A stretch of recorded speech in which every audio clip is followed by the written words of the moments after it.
बात करने वाले हैं नेपोलियन बोनापार्ट के बारे में। नेपोलियन बोनापार्ट, जिनका उदय एक जलते हुए उल्का की भांति हुआ था और अंत भी वैसे ही हो गया। तो नेपोलियन का उदय कैसे हुआ, वो कैसे एक शासक बना, कैसे एक बहुत बड़ी कंक्वेस्ट नेपोलियन ने अटेन की और कैसे नेपोलियन का पतन हुआ, इन सभी बातों को आज हम समझेंगे। सबसे पहले तो आप मैप की लोकेशन देखिए। उस समय जब नेपोलियन रूल किया करता था, ये जो डार्क रेड कलर आपको दिख रहा है, ये वो लोकेशन है जहां पर नेपोलियन सीधे सीधे रूल करता था। ये जो लाइट रेड कलर आपको यहां पे दिख रहा है स्पेन की लोकेशन में और यहां की लोकेशन में, दैट वाज द लोकेशन जहां नेपोलियन के भाई रूल कर रहे थे, उन्हें शासक बनाया गया था।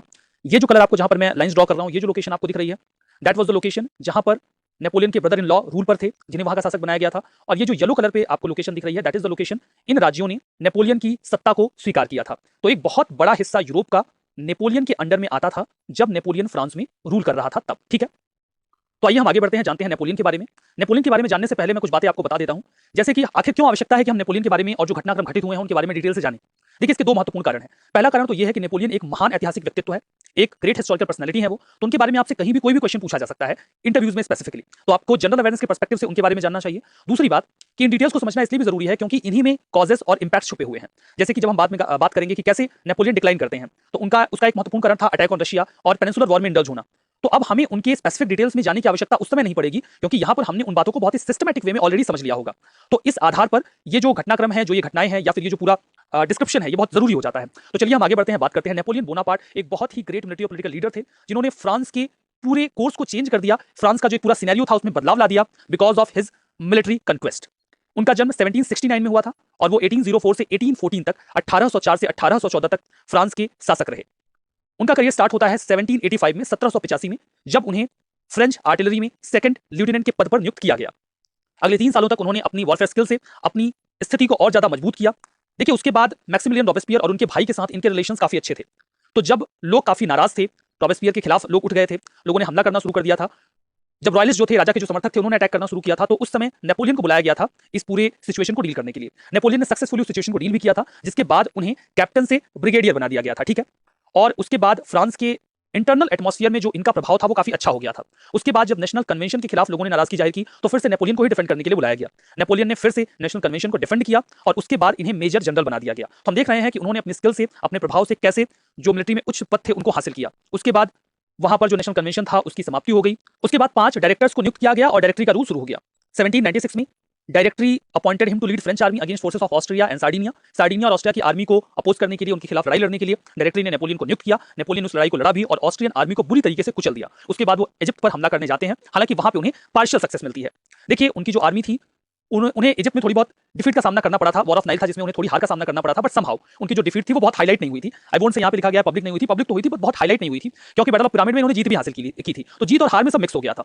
1799 में जो डायरेक्टरी थी उसने अपना पॉलिटिकल कंट्रोल खो दिया और उसके बाद वहां पे कुछ लोग थे जिन्होंने नेपोलियन को इन्वाइट किया कि वो आए और सत्ता को हासिल कर लें, क्योंकि वो लोग भी सत्ता में आना चाहते थे। तो उनके इन्विटेशन के बाद इजिप्ट से वापस आते हैं नेपोलियन, डायरेक्टरी को डिसॉल्व कर दिया जाता है और 3 काउंसिल्स को एस्टैब्लिश किया जाता है जिसमें नेपोलियन को फर्स्ट काउंसिल बनाया जाता है, क्योंकि नेपोलियन के पास आर्मी थी और बिना आर्मी के सपोर्ट के कूप डिटेट नहीं हो सकता था। वो फर्स्ट काउंसिल बन गया फ्रेंच रिपब्लिक के। प्लेबिसाइट करवाया गया फ्रांस में कि नेपोलियन के पास सत्ता होनी चाहिए कि नहीं होनी चाहिए। फ्री रिपब्लिक के तौर पे वो अगर कुछ काम करना चाहते हैं नए कॉन्स्टिट्यूशन के तहत तो कर सकते हैं कि नहीं कर सकते हैं। और फ्रांस की सत्ता ने पूरे दिल से नेपोलियन को अपना समर्थन दिया, क्योंकि जो फ्रांस का सामान्य व्यक्ति था वो शांति चाहता था। फ्यूडल लॉर्ड्स फिर से फ्रांस में आकर अपनी स्थिति को बेहतर करना चाहते थे। चर्च अपनी जो ऑटोनॉमी है उसको रिस्टैब्लिश करना चाहता था। तो हर तबका चाहता था कि कोई ऐसा व्यक्ति हो जो चीजों को संभाल सके, and Napoleon was the one. In the same year second coalition तैयार किया गया फ्रांस के खिलाफ। ब्रिटेन, ऑस्ट्रिया, रशिया और जो बाकी के देश थे उन्होंने मिलकर एक वॉर छेड़ा नेपोलियन के खिलाफ। जब नेपोलियन सत्ता में आया, नेपोलियन ने उन्हें हराया। 1802 में शांति को स्थापित किया गया, हालांकि ये शांति बहुत लंबे समय तक नहीं चली, पीस एग्रीमेंट। उसके बाद नेपोलियन ने कई सारे रिफॉर्म्स किए। तो रिफॉर्म्स के बारे में हम नेक्स्ट लेक्चर में डिटेल से जानेंगे क्या क्या रिफॉर्म्स हुए। तो ये मैंने एक ब्रीफ ओवरव्यू आपको दिया कि हाँ कैसे कैसे घटनाक्रम आगे बढ़े। अब आइए देखते हैं कि आखिर नेपोलियन कैसे राइज हुआ, नेपोलियन कैसे उभर कर एकदम सामने आया, उसके बाद कैसे उसने फिर से अपनी स्थिति को मजबूत किया।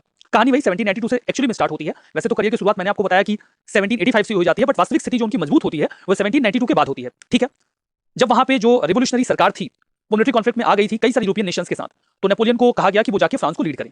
1796 में नेपोलियन ने फ्रेंच आर्मी की कमांड संभाली, जो मैंने आपको बताया कि डायरेक्टरी ने इनको नियुक्त किया था कि आप जाइए और जो बाकी के देश हमला कर रहे हैं फ्रांस के ऊपर, फ्रांस को उनसे बचाइए। और इन्होंने ऑस्ट्रिया की बहुत बड़ी सेना को हरा दिया। इस सेना को हराने के बाद जो नेपोलियन का एक उनकी जो ग्लोरी थी वो पूरे फ्रांस में फैलने लगी, क्योंकि जो ऑस्ट्रिया था वो बहुत बड़ा दुश्मन था फ्रांस का, और ऑस्ट्रिया को एक इतनी बड़ी सेना के साथ हराना काफी मुश्किल काम था जो नेपोलियन ने किया। इटली में ये लड़ाइयां लड़ी जा रही थी तो काफी अच्छी सफलता हासिल हो रही थी फ्रांस को।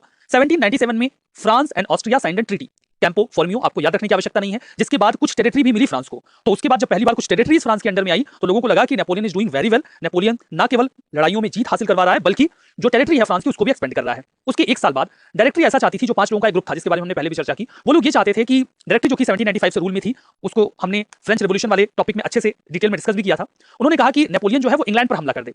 हालांकि नेपोलियन अच्छी तरीके से जानता था कि जो फ्रेंच नेवी है वो अभी इतनी सशक्त नहीं, इतनी पावरफुल नहीं कि वो ब्रिटेन की रॉयल नेवी को हरा सके, क्योंकि उनकी जो नेवी थी वो बहुत स्ट्रांग थी, उसे हराना इतना आसान नहीं था। नेपोलियन ने एक दूसरा प्लान बनाया। नेपोलियन का प्लान ये था, चूंकि India was very important colony for Britain और जो फ्रांस था वो कंटेस्ट कर रहा था एट दैट टाइम इंडिया में, ब्रिटेन के साथ कंटेस्ट कर रहा था अपनी ऑटोनॉमी के लिए, अपनी अधिकारिता के लिए।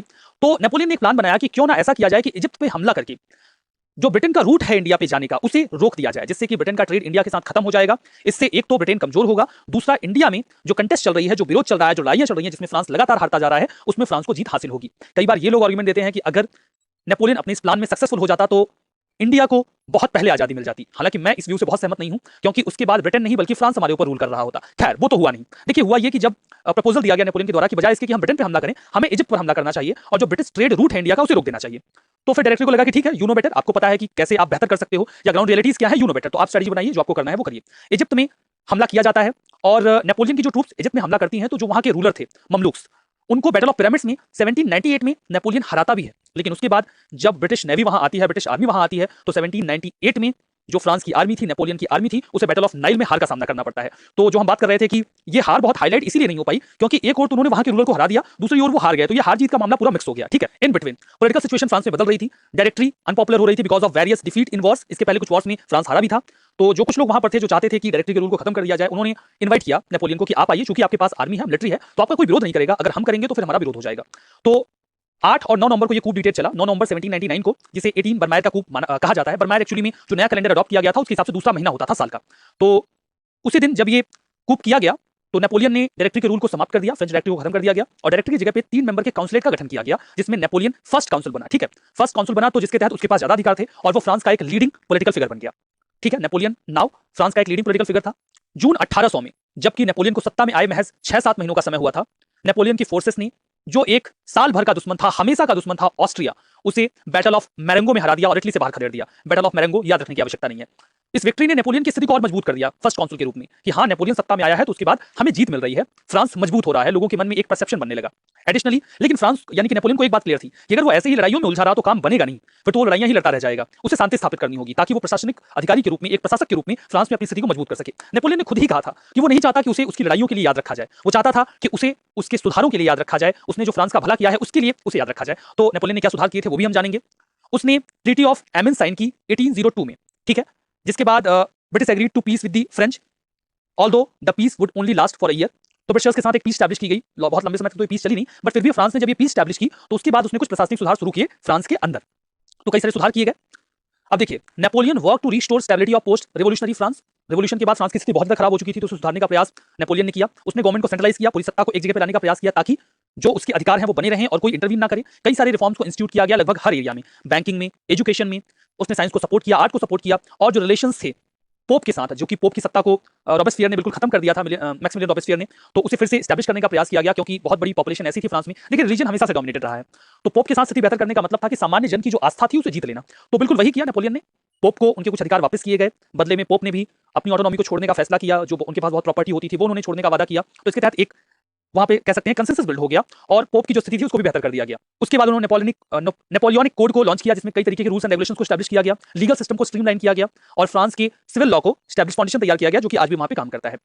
1802 में एक कॉन्स्टिट्यूशनल अमेंडमेंट किया गया कि क्या नेपोलियन अपने पूरे जीवन तक फर्स्ट काउंसिल रह सकता है, और लोगों ने इस कॉन्स्टिट्यूशनल अमेंडमेंट को हाथों हाथ लिया, उन्होंने सपोर्ट किया, किसी ने इसका विरोध नहीं किया, यह अमेंडमेंट कर दिया गया।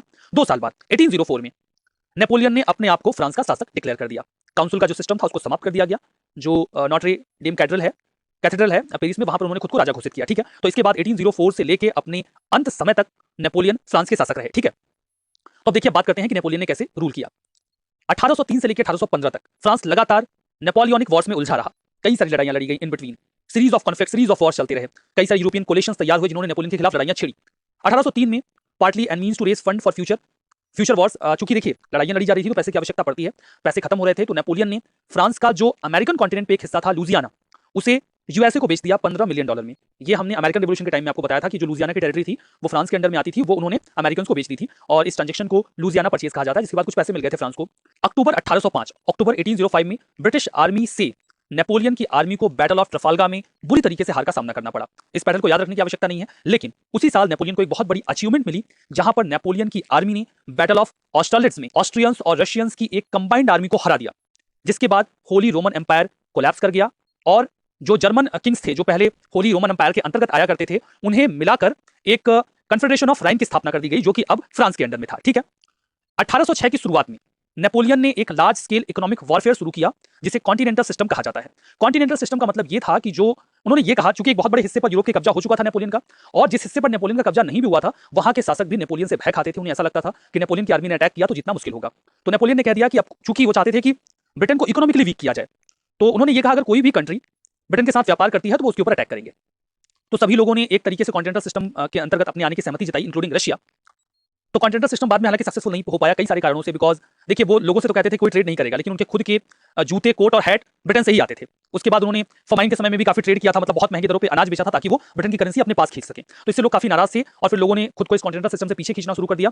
और रशिया चूंकि बहुत बड़ा देश था, रशिया ने जब कॉन्टिनेंटल सिस्टम से खुद को पीछे खींचा तो फिर कॉन्टिनेंटल सिस्टम सक्सेसफुल होता ये तो पॉसिबल नहीं था। ठीक है, तो देखिए 1807 में नेपोलियन ने defeat of Russians at Friedland in Prussia, ये बात बहुत महत्वपूर्ण नहीं है।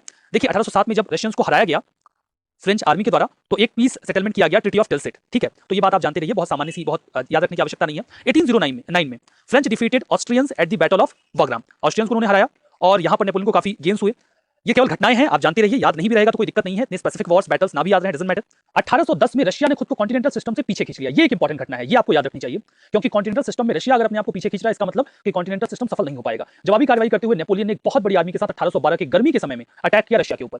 ठीक है, 6 लाख की आर्मी के साथ नेपोलियन ने अटैक किया था और उसे ऐसा लगा था कि वो आसानी से रशिया को जीत लेगा, लेकिन रशिया की ज्योग्राफी इतनी बड़ी है, उस आधार पर यह कहा जाता था कि रशिया को हराया तो जा सकता है लेकिन जीता नहीं जा सकता। क्यों कहा जाता था ऐसा कि रशिया को हराया तो जा सकता है लेकिन जीता नहीं जा सकता? क्योंकि देखिए रशिया को आप एक बैटल में हरा सकते हैं, लेकिन रशिया की इतनी बड़ी ज्योग्राफी पे कंट्रोल करना वाज नॉट पॉसिबल, ऐसा माना जाता था। ठीक है, तो नेपोलियन तो चाहता था कि वो फुल स्केल वॉर लड़े, एक फुल स्केल बैटल लड़े, लेकिन रशिया ने ऐसा नहीं किया। रशिया ने एक दूसरी स्ट्रेटजी अपनाई। देखिए नेपोलियन को ऐसा लगता था कि नेपोलियन जब मॉस्को पे कब्जा कर लेगा तो रशियन सरेंडर कर देंगे और वो ट्रीटी साइन करेंगे। इसी प्लान से जो नेपोलियन की आर्मी थी वो रशिया के ऊपर अटैक कर रही थी, लेकिन रशियंस ने क्या स्ट्रेटजी अपनाई? जैसे जैसे नेपोलियन की आर्मी रशिया में आगे बढ़ती गई, जो वहां के लोग थे, जो रशिया के लोग थे, वो अपने घरों को आग लगाकर, अपने खेतों को आग लगाकर, कुओं के पानी में, तालाबों के पानी में जहर मिलाकर पीछे हटते चले गए। वो पीछे चले जाते थे तो जो पीछे के लोग होते थे वो उन्हें अपने हाथ शरण देते थे, क्योंकि राजा ने अपनी स्ट्रेटजी बिल्कुल ओपन कर दी थी। फिर जैसे जैसे आर्मी आगे बढ़ती जाती थी वो बिल्कुल सेम काम करते थे, खेतों में आग लगा देते थे, घरों में आग लगा देते थे, पानी में जहर मिला देते थे। अब जब आर्मी आगे बढ़ रही थी तो उन्हें ना तो कुछ खाने को मिल रहा था और ना ही पीने को पानी मिल रहा था, क्योंकि पानी में जहर मिला हुआ होता था। अब स्थिति बहुत खराब हो रही थी। धीरे धीरे सर्दी का समय आ गया। नेपोलियन को लगा नहीं था कि ये वॉर इतना लंबा खिंचेगा, लेकिन ये वॉर लंबा जा रहा था। वो गर्मी के समय में आए थे और वो पहुंच गए मॉस्को। मॉस्को पहुंचे तो वहां उन्हें कुछ भी नहीं मिला, पानी में जहर, जले हुए घर, इसके अलावा और कुछ भी नहीं मिला। और साइबेरिया का जो एरिया था जहां बहुत सर्दी होती थी, जो पूरी पॉपुलेशन थी वो पीछे सरकती चली गई। नेपोलियन वहां काफी लंबे समय तक इंतजार करता रहा कि जो रशियन जा रहे हैं वो ट्रीटी करेंगे, लेकिन ऐसा कुछ हुआ नहीं। सर्दी से जो नेपोलियन की आर्मी थी वो मरने लगी थी। कुछ भूख और प्यास से मर रहे थे, कुछ सर्दी से मर रहे थे, क्योंकि वो सर्दी की तैयारी करके नहीं आए थे और रशिया में कितनी ज्यादा सर्दी पड़ती है इसका उन्हें अंदाजा भी नहीं था। नेपोलियन को लग गया कि यहां काम बनने वाला नहीं है, उसके आगे बढ़ने की उनकी हिम्मत नहीं हो रही थी और वहां रुकने का कुछ फायदा नहीं समझ में आ रहा था। अंत में नेपोलियन ने फैसला किया कि वो अपनी आर्मी के साथ वापस लौटेगा। जब वो वापस लौट रहे थे तब रशिया ने अटैक किया। कुछ सोल्जर्स भूख, प्यास और सर्दी से मर चुके थे, कुछ सोल्जर्स को रशियन आर्मी ने मार दिया। 6 लाख की आर्मी के साथ जो नेपोलियन रशिया में गया था वो 1 लाख की आर्मी के साथ बहुत बुरी तरीके से हारने के बाद वापस आ गया। तो ये एक बहुत बड़ा ब्लंडर माना जाता है, क्योंकि देखिए सेम गलती हिटलर ने भी की थी रशिया के ऊपर अटैक करके। देखिए जो भी बड़ा शासक रहा है, जो कि पूरे यूरोप को कब्जे में करना चाहता था, उसने हमेशा एक गलती की, उसने रशिया के साथ दुश्मनी ली, रशिया की ज्योग्राफी को अंडरएस्टिमेट किया, और चाहे वो नेपोलियन रहा हो या फिर हिटलर रहा हो, दोनों को हार का सामना करना पड़ा because of attacking on Russia. उसके बाद दूसरी ओर पेनिनसुलर वॉर में इंडल्ज हो गए, जो कि 1808 से 1814 तक चला। यहां पर उन्होंने स्पेनिश एंड पुर्तगीज के ऊपर अटैक किया। कारण क्या था अटैक करने का? क्योंकि देखिए कॉन्टिनेंटल सिस्टम में उन्होंने ब्रिटेन के साथ ट्रेड को रोक तो दिया था, लेकिन पुर्तगाल के जरिए ट्रेड हो रहा था। पुर्तगाल की लोकेशन, पुर्तगाल जो था वो स्पेन के पीछे था, तो अगर पुर्तगाल के ऊपर हमला करना है तो स्पेन के ऊपर हमला करना जरूरी था। तो स्पेन के ऊपर हमला किया गया, वहां के शासक को हटा दिया गया, उसके बाद पुर्तगाल के ऊपर भी कब्जा कर लिया गया। लेकिन नेपोलियन ने यहां पर गलती ये की कि उन्होंने वहां पर बजाय इसके कि गवर्नमेंट स्टैब्लिश करते, उन्होंने अपने भाई को वहां का शासक बना दिया। लोग नाराज हो गए। उन्होंने बोला कि आपने वहां पर बड़े बड़े प्रिंसिपल्स के साथ आप आते हो कि आप नेशनलिज्म लेकर आओगे, लिबर्टी, इक्वलिटी, फ्रेटर्निटी की बात करते हो, और यहां पर आकर आप एक शासक को हटा के दूसरे शासक को बैठा देते हो। वहां के लोगों ने गुरिल्ला वॉर स्टार्ट कर दिया। जो नेपोलियन की आर्मी थी वो गुरिल्ला वॉर के लिए तैयार नहीं थी, छुपकर लड़ाइयां लड़ी जा रही थी यहां स्पेन और पुर्तगाल में, स्पेसिफिकली स्पेन में। और फ्रेंच आर्मी को इस लड़ाई में हार फेस करने के बाद इबेरियन पेनिनसुला से वापस लौटना पड़ा। इबेरियन पेनिनसुला ये लोकेशन है, देखिए क्योंकि अगर पुर्तगाल के जरिए ट्रेड हो रहा था और पुर्तगाल को अपने कब्जे में लेना है तो रास्ता केवल स्पेन का था। मतलब यहां आके अगर कॉन्टिनेंटल सिस्टम को सक्सेसफुल बनाना है तो स्पेन पर कब्जा करना पड़ता। स्पेन और पुर्तगाल दोनों पर कब्जा किया गया, लेकिन स्पेन में जो गुरिल्ला वार शुरू हुआ उसके बाद इबेरियन पेनिनसुला इस पूरी लोकेशन से फ्रेंच आर्मी को पीछे जाना पड़ा। और इस बात की जब खबर पूरे यूरोप में फैली तो लोगों को समझ में आ गया कि नेपोलियन तो स्पेन से हार चुका है, नेपोलियन रशिया से हार चुका है, तो नेपोलियन को हराना इतना भी मुश्किल नहीं है। इससे काफी नुकसान भी हुआ। एक और तो This laws was followed in 1813 by Battle of Leipzig, also known as Battle of Nations, in which Napoleon forces were defeated by coalition। ठीक है, एक और उनका काफी नुकसान हो चुका था, वो स्पेन से वापस आ चुके थे, वो रशिया से वापस आ चुके थे। इन बिटवीन कोलिशन ने फिर अटैक किया। ऑस्ट्रिया, प्रूशिया, रशिया और स्वीडिश ट्रूप सबने एक साथ मिलकर अटैक किया। बैटल ऑफ नेशंस, क्योंकि कई सारे देश एक साथ फ्रांस के खिलाफ लड़ाई लड़ रहे थे। बैटल ऑफ लिप्जिग इसे कहा जाता है। नेपोलियन पीछे भागते हुए फ्रांस तक आया। मार्च 1814 में कोलिशन की फोर्सेस ने पेरिस को यानी कि फ्रांस के बहुत बड़े हिस्से को कैप्चर कर लिया। 6 अप्रैल 1814 को नेपोलियन को उसके पद से, सत्ता से हटा दिया गया और वहां पे बर्बन डायनेस्टी के रूलर, नए शासक लुई द 18th को सत्ता पे बैठा दिया गया।